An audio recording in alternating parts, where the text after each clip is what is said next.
Hello. Oh. Hi. She's going to be suspicious. So, like most people, I enjoy binging a good TV series, and there are so many good TV series out these days. But what about the ones that never got to be, the ones that never happened, and the ones that never got to see the light of day? So today I want to look at 10 TV movies or TV pilots that never got to become a full series, and maybe they're ones that you've never even heard of and didn't know existed. So let's get into it while the cat has a look around. So first off, I want to look at one of my favourite TV families, which is the Munsters. Now, obviously, we know about the original TV series, and we know about the Munsters Today, which was the sort of 90s reboot sitcom as well. But in 2012, there was a TV movie, a pilot called Mockingbird Lane, and it was meant to be a reboot of the Munsters with a sort of modern twist, for better or worse. And this series starred Eddie Izzard as Grandpa, Portia de Rossi as Lily Munster, and it followed the family in suburbia as we usually do, just seeing how they fit in, how they react to things. And mostly it was a good show. It was a good TV movie, and it had some nice special effects in it. It just didn't feel like the Munsters. It just didn't have that edge to it, and because everyone looked so normal in terms of the actual family, they didn't look like vampires and ghouls and werewolves and Dracula. It didn't really have that edge to it where they felt like they were out of place and that Marilyn was this kind of the freak of the family because she looked normal. It didn't really work, and I think that's ultimately the reason why it never got picked up. It is available to watch. It did air in America on Halloween, and I don't think it's aired anywhere else, but it is available on the internet if you want to have a look for it. I quite enjoyed it, but it just didn't have that Munsters feel that I was looking for. And I think if they're going to reboot it again, it needs to have that sort of classic feel. They need to look like the characters that they're meant to be. But yeah, Mockingbird Lane happened. That was a thing. Go check it out. So from one set of spooky icons to another camp spooky icon, which is Elvira. And in the 90s, when Elvira's sort of cult status was at its peak, and she had the Mistress of the Dark movie out, which became a sort of camp classic, CBS actually commissioned an Elvira show, which was like a sitcom. And this one starred Elvira as herself, and it was about Elvira living with another witch called Aunt Minerva, and in the first episode her long-lost niece came to visit and discovered that she was also a witch. Now, this show obviously didn't get picked up. It is available to watch on YouTube, and it's just full of Elvira's normal puns and one-liners and quips, and it is just generally her humour. So if you like her humour and you like that character, you'll love this. It's great. Some of the jokes land more than others, and it does have a bit of a sort of camp cheesy feel to it as well. But I love Elvira and Cassandra Peterson. I think she's great, and this was quite fun to watch. The only thing I will say is that I don't think the house looked Elvira enough, if that makes sense. It looked a bit too normal for me, and I wanted something way out there, really spooky or just really silly, and it didn't give me that. But obviously maybe that's one of the reasons why it didn't get picked up at the time, because people just didn't see the Elvira that we were used to in this setting. But it's still available out there to watch, so go and catch it on YouTube. So next up we have Aquaman.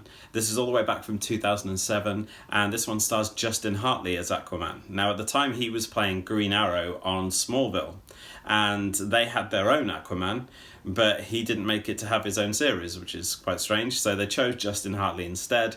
It also stars Adrian Palicki, who will turn up in a minute. This pilot looked great. It had some really good special effects to it, and Justin Hartley did a great job as Aquaman. Obviously, he looks great, and he is really good at wisecracking. That's what he does in his acting, so it kind of paid off in this one. So at the time, this did quite well. It had quite good ratings, and when it was released on sort of streaming services years later, so it was released on iTunes and DC Universe, it did incredibly well, and it was really well received. But for some reason or another, it just didn't become a full series. But it's strange to see what could have been, and it was quite a good movie to watch, but ultimately I think this would have been way too costly to do, and they just wouldn't have had the budget for it each week to be, doing all the water effects and swimming and things like that. But if you want to watch it, it is out there to watch now, and you can probably still buy it on iTunes. So sticking with the DC superhero theme, from 2011, and also starring Adrian Palicki, who was in the Aquaman TV movie, we have Wonder Woman. So this was a random one because this never got to see the light of day. You can watch this on the internet. It's incredibly unfinished. Some of the special effects are unfinished, and a lot of the fights still have the wire gags. The wires haven't been removed, and it's incredibly rough around the edges, but it's still quite fun to see what a hot mess this was. So obviously, Adrian Palicki stars as Wonder Woman, and she got to play Mockingbird on Agents of S.H.I.E.L.D. But this also has Pedro Pascal in it, who was Maxwell Lord in the recent Wonder Woman 84 movie. This one was strange because Wonder Woman had essentially 3 identities, and the first one being Wonder Woman, the sort of superpowered Amazon, the next one being Diana Themyscira, who is the CEO of Themyscira Industries, and they're a company who not only is sort of a secret crime-fighting company for Wonder Woman, but also deals with all the marketing and branding of Wonder Woman, so all of the action figures and toys and t-shirts and everything like that, which is bizarre. And then you have Diana Prince, who is the sort of quote-unquote normal version of Wonder Woman. She is basically, when Diana wants a bit of normality, she has her own apartment and she goes out on dates and things like that. It was just all a bit of a mess. And this one had some great action in it. I quite liked some of the fight scenes. It actually stars Elizabeth Hurley as the villain as well. But ultimately, when you watch it, you can see that they just did not know what was going on, and they didn't really understand what we loved about Wonder Woman, which was the fact that, she is this, Amazon, that is her identity, and Diana Prince is just her needing to fit in. It's as simple as that.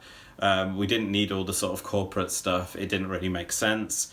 And that's probably why it never really got to see the light of day. But you can find it out there, as I mentioned. And if you're a Wonder Woman fan, you'll probably enjoy it for what it is. There was a bit of backlash at the time because originally, when she turns up at the beginning, Wonder Woman is in trousers, and a lot of people didn't like that, even though she was wearing trousers in the comics at the time, but whatever. So eventually at the end of the movie, she turns up in her sort of classic Wonder Woman underoos, which is, it's great to see, and it is a great fight scene. But yeah, if you can go and find it out there, go and check out Wonder Woman and see what happens. It's quite something.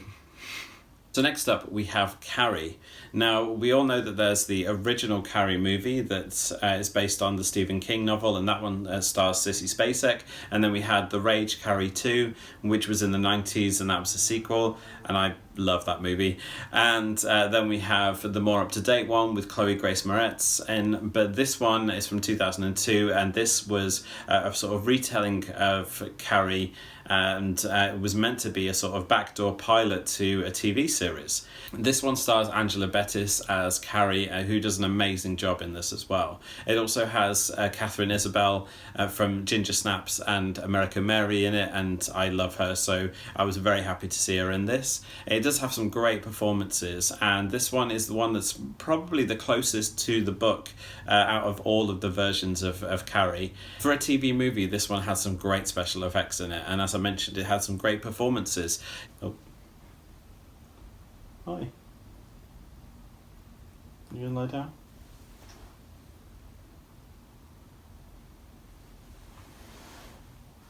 Anyway, so with this being a TV pilot, the ending was changed, so it leaves it kind of open-ended, really.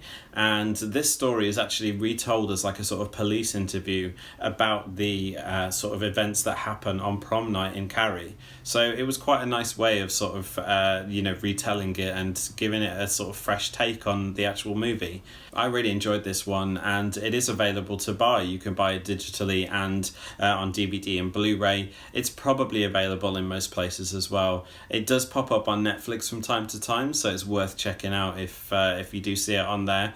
But yeah, I mean, it's strange to think that this could have been a TV series and we could have got, a whole sort of Carrie legacy, but this is still one to watch. I would definitely recommend this one. So next up we have Nick Fury, Agent of S.H.I.E.L.D. Now, we all know Nick Fury these days as Samuel L. Jackson, and that's because of the MCU movies and also because of the Ultimate comics. So the Marvel Ultimates sort of reimagined Nick Fury to look more like Samuel L. Jackson, and he eventually ended up playing that character, which was quite cool.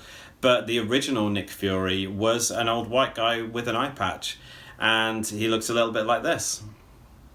But in 1998, we were given Nick Fury, Agent of S.H.I.E.L.D., starring David Hasselhoff, which is as bad as you could probably imagine. The action is quite clunky in this one. The effects are pretty ropey. It was meant to be the sort of start of like a Marvel television era where they were going to start it with Nick Fury and add loads of different people in.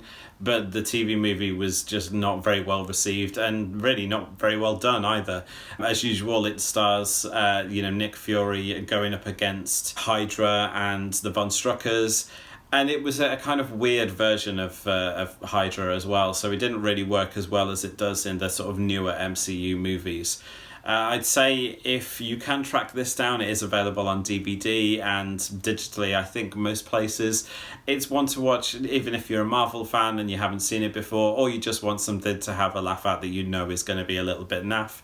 Then yeah, check this out. But it is a strange one. It's definitely one that I am glad didn't get a full series, to be honest.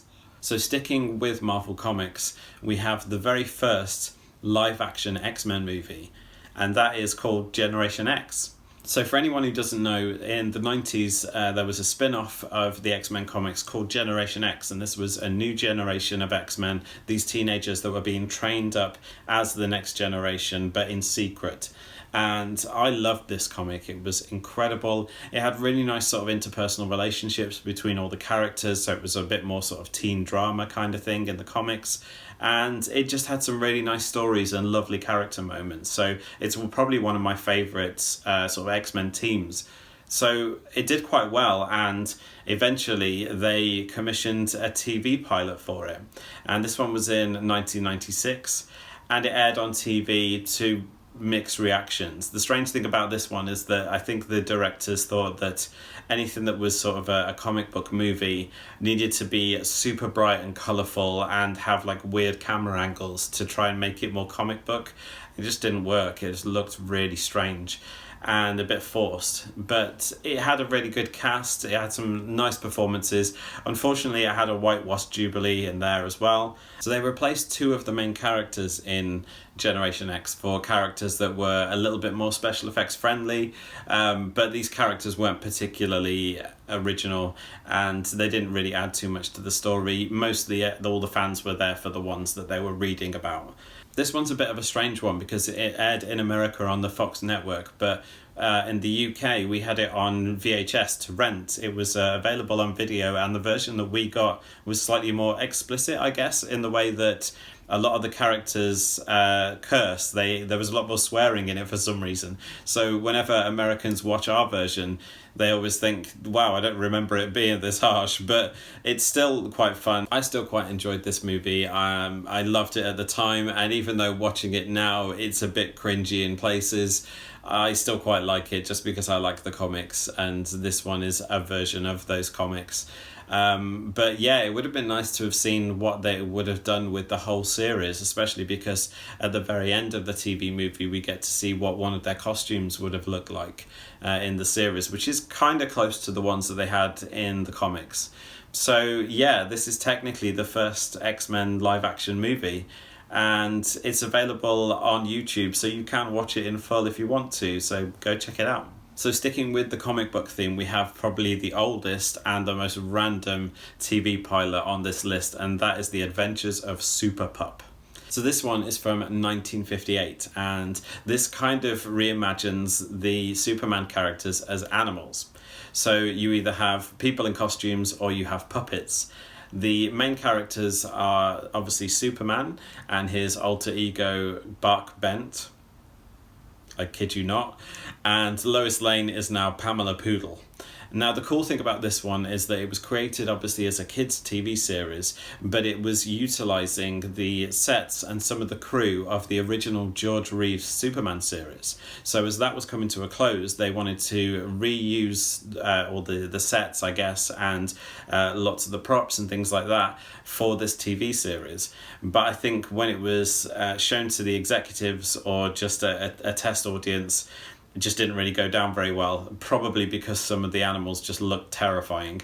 But it is out there to watch. You can watch the whole thing on YouTube if you want to. It's random as hell, but The Adventures of Super Pup could have been a thing. We could have had a whole series of it. Now, staying with DC Comics, we have the Justice League of America TV pilot, and that's from 1997. So this one didn't have the rights to use the sort of main Justice League trinity of characters, so Batman, Superman, and Wonder Woman. But it did have people like the Green Lantern, Flash, and Atom, and Martian Manhunter as well. This one's a bit of a strange one because it never actually aired in America, maybe because people watched it and decided that no one else should. But over here in the UK, we had it on Channel 5, which is why most of the footage that you'll see of this movie has the little Channel 5 logo in the corner. And it was also aired in Europe as well. I think it was never actually released digitally for anyone to watch, but it is still available if you really want to put yourself through it. It's incredibly campy, like a lot of these TV movies. It's very bright and vibrant and a little bit silly.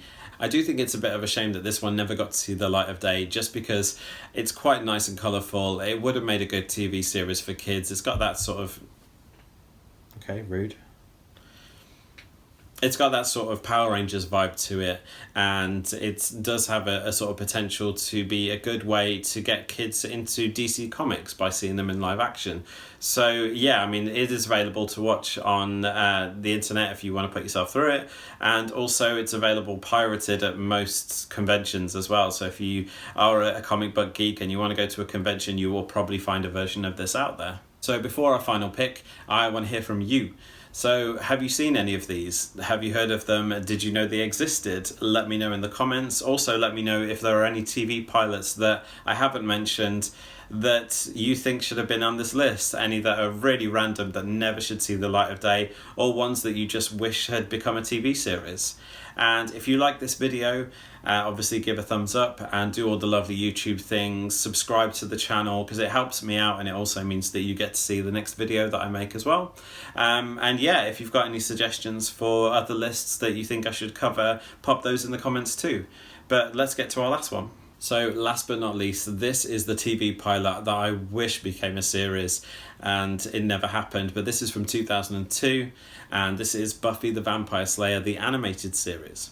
So this one is a sort of 6 or 7 minute pilot that you can find on YouTube, and it is basically a teaser to show networks to say this is what the animated series could have been.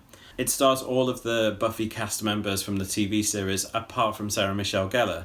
So Buffy is actually voiced by a lady called Giselle Loren, who does the voice for Buffy in the computer games. So the animated series would have been set in season 2 of Buffy, and would have also included Dawn, Buffy's sister, who was sort of brought into the TV series in season 5 of Buffy. So it would have been a kind of merging of lots of different storylines, and the animation would have meant that they could do much bigger sort of battles. In the short, you actually get to see Buffy fighting a dragon.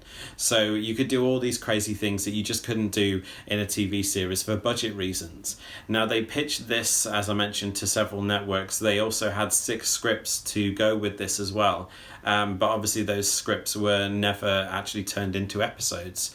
And so you can see all the different mock-ups of all the characters, and as I mentioned, the short is actually on YouTube to watch in full, and you can see what it would have been like. The script isn't great, it's not as sort of snappy as the usual Buffy script, and it's kind of a little bit clunky in some of the aspects of the action, but it's still quite fun, and it is something that I would have liked to have seen just to see where some of the storylines would have gone, because Buffy the Vampire Slayer is probably my favourite TV show of all time, so it would have been nice to have seen these characters just in a different way, in a different medium, and to see what stories they would have told had they not had any sort of budgetary restrictions. So yeah, the Buffy animated series never happened. Apparently there's some kind of Buffy reboot in the works. I don't know whether it will be with that character or it will just be a different part of the Buffy universe. Who knows whether that's going to happen, if that will be another TV movie that never comes to be a whole series, but yeah, we never know. So that's it. That is 10 TV pilots that you probably never heard of, and for better or worse, they did not become a full TV series. So let me know what you think in the comments, and subscribe to the algorithm gods, because it really helps me out and it means that you'll see the next video that I come up with. And I'll see you next time. Bye.